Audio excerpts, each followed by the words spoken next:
আসসালামু আলাইকুম প্রিয় দর্শক, নিশ্চয়ই এরই মধ্যে আপনারা খেয়াল করেছেন যে ভারতের প্রধানমন্ত্রী নরেন্দ্র মোদী তিনি বিশেষ কৌশলের অংশ হিসেবে বাংলাদেশে নিযুক্ত সে দেশের নবনিযুক্ত হাই কমিশনার দীনেশ ত্রিবেদীকে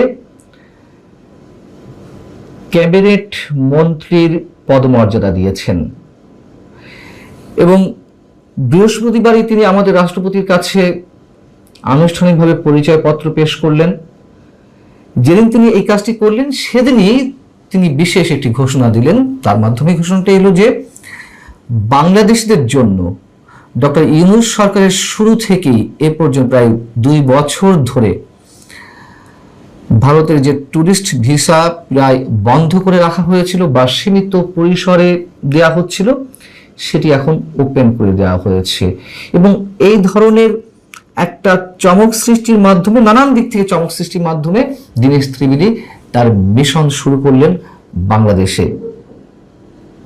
প্রশ্ন হচ্ছে, কেন ভারত তাকে ক্যাবিনেট মন্ত্রীর পদমর্যাদা দিল? নিশ্চয়ই এটি অবশ্যই খুবই গুরুত্বপূর্ণ প্রশ্ন। বাংলাদেশের সঙ্গে ভারত নতুনভাবে সম্পর্ক গড়ে তুলতে চায়, তারই কৌশলগত পদক্ষেপ হিসেবে প্রধানমন্ত্রী নরেন্দ্র মোদী সরকার তাকে এই বিশেষ স্ট্যাটাসটি দিয়েছে, বিশেষ পদক্ষেপ হিসেবে, কৌশলগত পদক্ষেপ হিসেবে। কি সেই কৌশলগত পদক্ষেপ?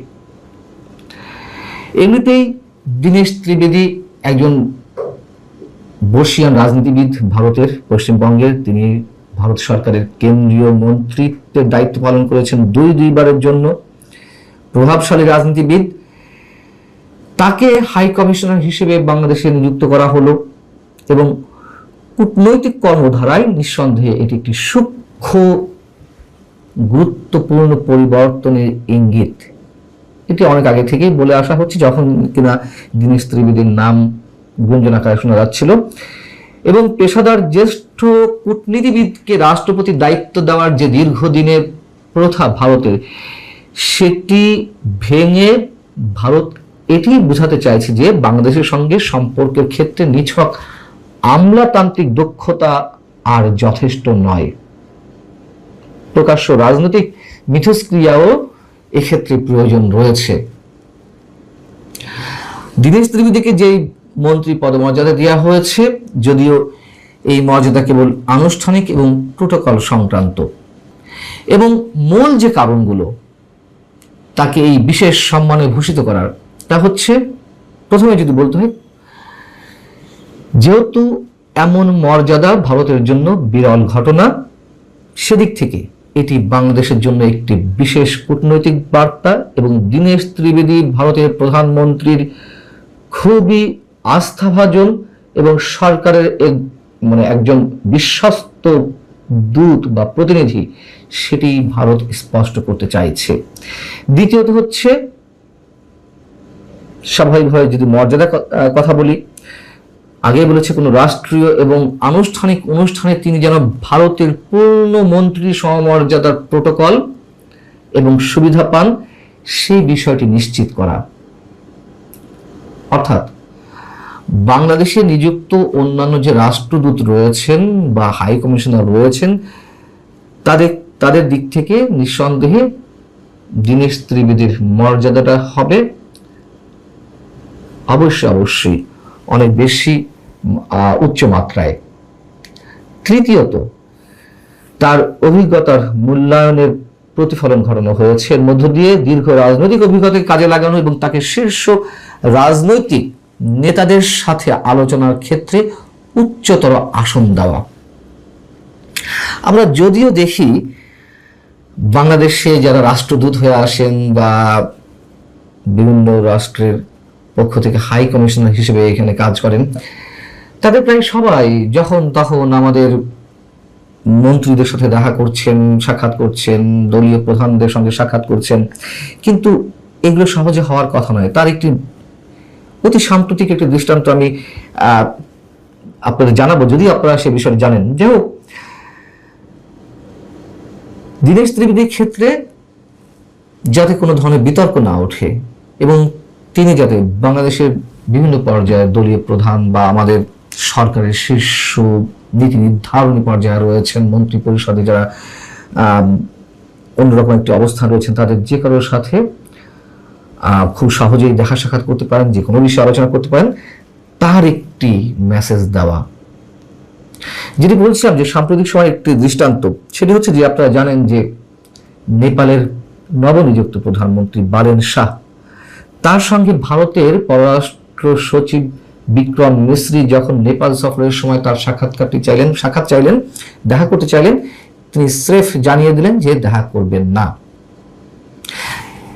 বাংলাদেশে এর আগে যারা, ভারত তো বটেই, যুক্তরাষ্ট্র তো বটেই, অন্য কোনো দেশের রাষ্ট্রদূত আমাদের প্রধানমন্ত্রী তিনি যেই হন না কেন তাদের সাথে যে দেখা করার আবেদন করেন বা আগ্রহ প্রকাশ করেন, কেউ কখনো অ্যাভয়েড করতে পেরেছেন? হ্যাঁ, মার্কিন যুক্তরাষ্ট্রের রাষ্ট্রদূতের কথা যদি বলি আমরা, পিটার হাসের কথা, সেক্ষেত্রে এক্সাম্পলটি সৃষ্টি করেছিলেন সাবেক প্রধানমন্ত্রী শেখ হাসিনা।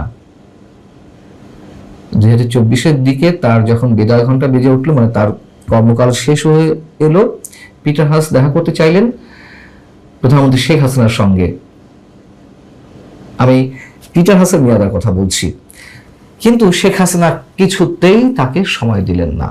যাই হোক, নেপালের নতুন প্রধানমন্ত্রী বালেন শাহের সঙ্গে যুক্তরাষ্ট্রের দক্ষিণ এশিয়া বিষয়ক সহকারী পররাষ্ট্রমন্ত্রী পল কাপুর এবং দক্ষিণ ও মধ্য এশিয়া বিষয়ক বিশেষ দূত সার্জিও গোর, যিনি কিনা ভারতে মার্কিন রাষ্ট্রদূত হিসেবে নিযুক্ত রয়েছেন, তিনিও দেখা করতে চেয়েছিলেন।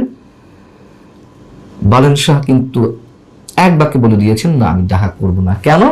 তিনি স্পষ্ট জানিয়ে দিয়েছেন অন্য কোনো দেশের পররাষ্ট্রমন্ত্রী বা এই মান সম্পন্ন কোনো ব্যক্তি ছাড়া তিনি কারোর সঙ্গে সাক্ষাৎ করবেন না। যাও, নিঃসন্দেহে দীনেশ ত্রিবেদী যে সম্মান নিয়ে ভারতের পক্ষ থেকে এসেছেন বা তাকে দেওয়া হয়েছে, সে নিশ্চয়ই অনেক দিক ইঙ্গিত করে। মাত্র কদিন আগে আমাদের প্রধানমন্ত্রীর তথ্য বিষয়ক উপদেষ্টা ডাক্তার জাহিদুর রহমান যে ভারতে এক ধরনের বিড়ম্বনার শিকার হলেন, দিল্লিতে গিয়ে ফিরে আসার পর তিনি সেখান থেকে ফিরে আসার পরে ভারতের ভারপ্রাপ্ত হাই কমিশনারকে ডেকে ভর্ৎসনা করা হলো, তার কাছে জবাবদিহি চাওয়া হলো। দীনেশ ত্রিবেদীর ক্ষেত্রে কি তার যে প্রোটোকল সেটি এইভাবে করা সম্ভব হবে? নিশ্চয়ই এই বিষয়ে অনেক প্রশ্ন উঠতেই পারে। যাই হোক, একজন অভিজ্ঞ রাজনীতিবিদ হিসেবে দীনেশ ত্রিবেদীকে যেভাবে বেছে নেওয়া হয়েছে বাংলাদেশের হাই কমিশনার হিসেবে, এবং তাকে যে নতুন ভাবে যে সম্মানে অভিহিত করা হলো ভারতের পক্ষ থেকে, সেটি নিঃসন্দেহে কূটনৈতিক মহলে বেশ আলোচনা জন্ম দিয়েছে। এবং দীনেশ ত্রিবেদী যেই মিশন শুরু করেছেন পর্যটন ভিসা খুলে দেওয়ার মাধ্যমে, তিনি নিঃসন্দেহে চমক সৃষ্টি করতে পারেন এমন অভিমত ভারতের বিশেষজ্ঞদের। কিন্তু তিনি যখন আমাদের দেশে প্রথম পা রাখলেন, তার একটি মন্তব্যকে ঘিরে আমাদের সরকারের কোনো কোনো ব্যক্তির মধ্যে কিংবা জামায়াতের পক্ষ থেকে যেই প্রশ্ন উত্থাপিত করা হয়েছিল, সেগুলো নিশ্চয় ভারত ভালো চোখে নেয়নি। ভালো চোখে না নেওয়ার পরেও ভারত বোঝাতে চাইছে যে আমরা সম্পর্ক স্থাপন করতে চাই অনন্য মাত্রায়। যখন কি আমাদের প্রধানমন্ত্রী চীন সফরে রয়েছেন, এই বিষয়টিও আমাদের ভেবে দেখা দরকার, এবং সেই জায়গা থেকে আমরা কতটা কৌশল গ্রহণ করতে পারি সেটিও নিশ্চয়ই আমাদের দক্ষতার উপর নির্ভর করছে। ভালো থাকুন সবাই।